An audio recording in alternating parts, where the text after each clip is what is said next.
Assalamualaikum warahmatullahi wabarakatuh.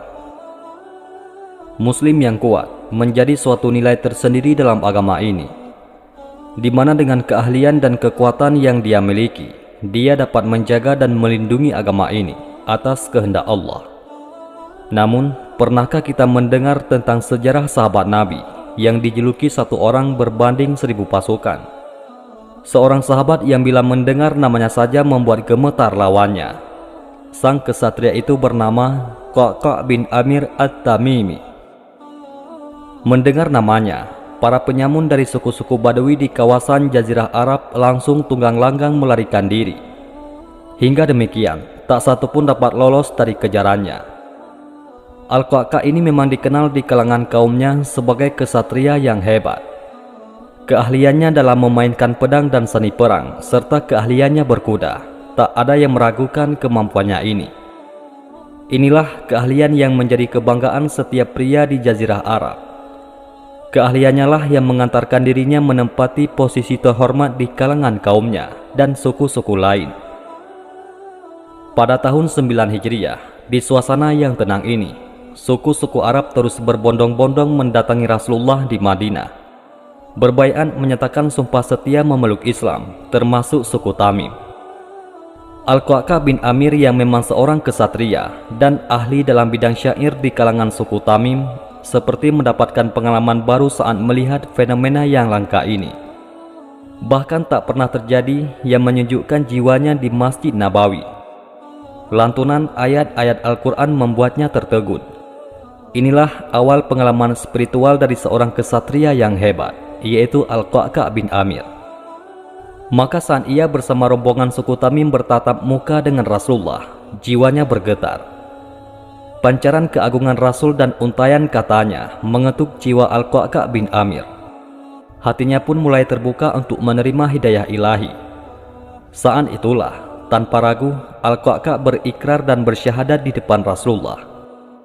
Sekembalinya dari Madinah, Al-Qa'qa' bersama keluarga dan kaumnya sudah memeluk Islam. Namun sayang, Al-Qa'qa' tidak sempat untuk ikut serta dalam menunaikan ibadah haji wada karena harus merawat ibunya yang menderita sakit. Meski begitu, hatinya selalu diliputi kerinduan yang mendalam untuk belajar dan mengabdi kepada Rasulullah di Madinah. Sejak berada di Madinah, Al-Qa'qa' tak pernah absen untuk menghadiri majelis Rasulullah. Ia sadar dirinya memeluk Islam dengan sangat terlambat. Sebagai seorang kesatria suku Tamim, Al-Qa'qa' mendapat tugas melatih seni militer kaum muslimin di kawasan luar kota Madinah. Inilah pasukan yang dipersiapkan oleh Rasulullah di akhir hayatnya. Sebuah pasukan yang dipimpin sahabat termuda, yaitu Usamah bin Zaid.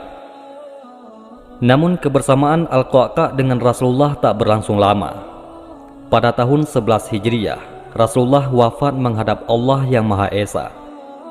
Dan inilah yang membuat dirinya larut dalam kesedihan bersama sahabat-sahabat Rasulullah yang lain. Di masa pemerintahan Abu Bakar As-Siddiq radhiyallahu anhu yang menjadi khalifah pertama dalam Islam ini, Al-Qa'qa' tampil cemerlang di berbagai medan jihad. Hingga akhirnya Al-Qa'qa' bin Amir menjadi satu-satunya orang yang dikirim oleh Khalifah Abu Bakar sebagai bala bantuan kepada Khalid bin Walid yang tengah menghadapi kesulitan. Karena sebagian besar pasukannya memilih untuk beristirahat daripada berperang melawan Persia. Disinilah ketangkasan Al-Qa'qa' bin Amir benar-benar teruji, seperti yang dikatakan oleh Khalifah Abu Bakar. Seorang Qa'qa' berbanding dengan 1000 pasukan. Kaum muslimin pun meraih kemenangan gemilang dan berhasil menguasai kawasan Hira, yaitu di wilayah Irak. Nama Al-Qa'qa' semakin menjadi perbincangan di kalangan kaum muslimin setelah dirinya membuat gentar pasukan Romawi dalam perang Yarmuk di Syam.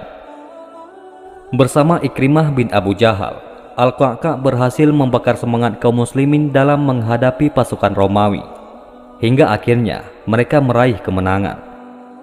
Kemenangan yang tercatat dalam sejarah Islam sebagai tonggak yang membuka gerbang bagi penaklukan-penaklukan muslimin di luar Jazirah Arab.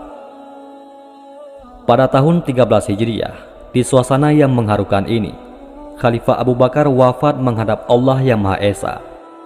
Selanjutnya, kekhalifahan pun beralih ke tangan sahabat mulia, yaitu Umar bin Al-Khattab yang menjadi khalifah kedua dalam Islam. Sayyidina Umar pun mengirim bala bantuan untuk pasukan Sa'ad bin Abi Waqqas untuk menaklukkan kota Madain, tempat singgasana Raja Persia ini dan sekaligus menjadi ibu kota Persia. Sayyidina Umar mengirim Al-Qa'qa' yang tengah berada di Syam yang sedang berperang melawan pasukan Romawi agar bergerak ke Irak menyusul pasukan yang dipimpin oleh Sa'ad bin Abi Waqqas. Qadisiyah merupakan kawasan yang menjadi gerbang menuju benteng Jaulala yang merupakan benteng kota Madain, ibu kota Persia. Di Qadisiyah ini, kaum muslimin terlibat pertempuran yang sangat dahsyat melawan pasukan Persia. Al-Qa'qa' bin Amir yang baru tiba di medan Qadisiyah ini langsung menggebrak hingga membuat nyali Persia menjadi ciut. Sa'ad bin Abi Waqqas yang tengah menderita sakit dan hanya bisa mengatur pertempuran di sebuah tenda besar, segera memberi perintah kepada Al-Qa'qa' bin Amir dan saudaranya, yaitu Hashim, untuk menangani Gajah Putih yang selalu membuat kekacauan di barisan kaum muslimin. Benar saja, dengan ketangkasannya, Al-Qa'qa' bin Amir dan saudaranya berhasil melempar tombak tepat mengenai sasarannya, yaitu di kedua mata gajah itu. Inilah yang mengawali kemenangan kaum muslimin dalam perang yang menentukan atas kemenangan melawan pasukan Persia. Al-Qa'qa' kemudian bergerak ke benteng Jaulala yang merupakan gerbang Madain. Di medan Jaulala ini, Al-Qa'qa' bin Amir kembali memperlihatkan taringnya sebagai ahli perang. Dia dan pasukannya dari suku Tamim kembali menobrak musuh hingga membuat Persia terkesima dengan kehebatannya. Akhirnya dengan jatuhnya benteng Jaulala ini, secara praktis membuat kaum muslimin dengan mudah menaklukkan kota Istana Putih ini, yang merupakan tempat singgasana Raja Persia. Dengan begitu, secara otomatis negeri yang kaya raya ini jatuh ke tangan kaum muslimin. Al-Qa'qa' bin Amir memang kesatria tanpa tanding. Namun, berkat kecerdasan dan ketulusannya terhadap agama, membuat dirinya semakin mantap dan sempurna. Itulah mengapa Khalifah Utsman bin Affan mengangkatnya sebagai seorang gubernur di Armenia. Ketegasannya sebagai pemimpin menjadi modal utamanya untuk berlaku adil dalam menghadapi berbagai masalah yang terjadi di masyarakatnya. Sejak wafatnya Khalifah Utsman bin Affan, Al-Qa'qa' bin Amir tetap setia mengabdi kepada khalifah yang dibaiat kaum muslimin.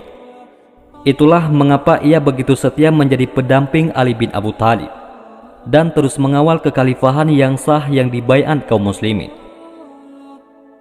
Al-Qa'qa' bin Amir adalah orang yang sangat rajin untuk mengasah kemampuan dirinya, sehingga dia menjadi orang yang hebat di lapangan.